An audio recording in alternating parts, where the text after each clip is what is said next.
In the period down to the 630s, most of the Europe, North Africa, and the Middle East was ruled over by the two powerful empires.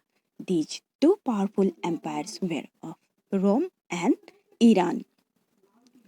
Roman Empire was a mixture of cultures and territories which were mainly bound together by a common system of government. And Iran was ruled over by the Persian, later by Sasanian dynasties. These dynasties ruled over a population which was mainly Iranian.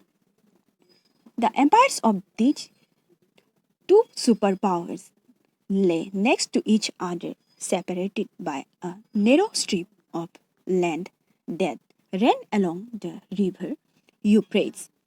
For much of their history, they fought against each other. If you look at the map, you see that the northern boundaries of the Roman Empire were formed by two rivers, the Rhine and the Danube.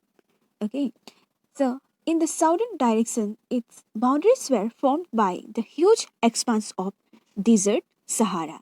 The Mediterranean Sea, which stretches all the way from Spain in the west to Syria in the east, was the heart of Rome's empire.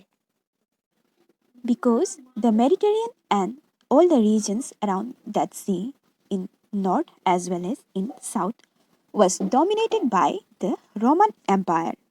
Okay, then the Iranian Empire controlled the whole of the area towards south of the Caspian Sea down to eastern Arabia and even sometimes large parts of Afghanistan.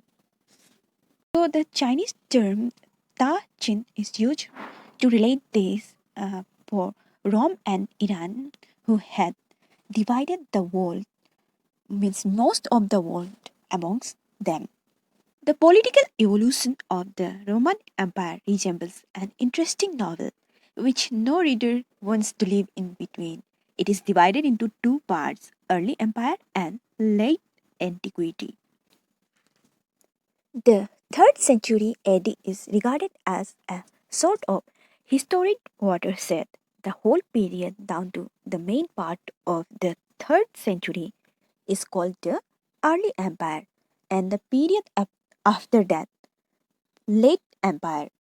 Before we address the two phases of the Roman Empire, we must first understand a major difference between the two superpowers and their respective empires.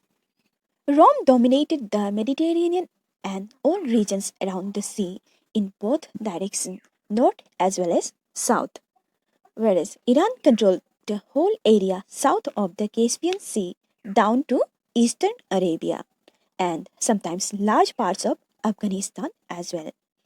The Roman Empire was culturally more diverse than that of Iran. It was a mosaic of territories and cultures that were chiefly bound together because all were subjects of a single ruler, the emperor, regardless of where they lived and what language they spoke. In, in contrast, in Iran, the Parthians and later the Sasanian dynasties in this period ruled over a population that was largely Iranian. And the Romans had a paid professional army where soldiers had to put in a minimum of 25 years of service. In contrast, the Iranians had a conscripted army, means the army which was forcibly recruited, and military service was compulsory for certain groups or categories of the population. A number of languages were spoken in the Roman Empire, but Latin and Greek languages were used for administrative purposes. Now that we understand the Roman Empire was culturally much more diverse than that of Iran, let's examine the political evolution, the economic scenario, the educational policy, and the society of the Roman Empire. Augustus, the founder and the first emperor of the Roman Empire, ruling from 27 BC until his death in 14 CE, and the Augustan age is regarded as the golden period of the Roman Empire.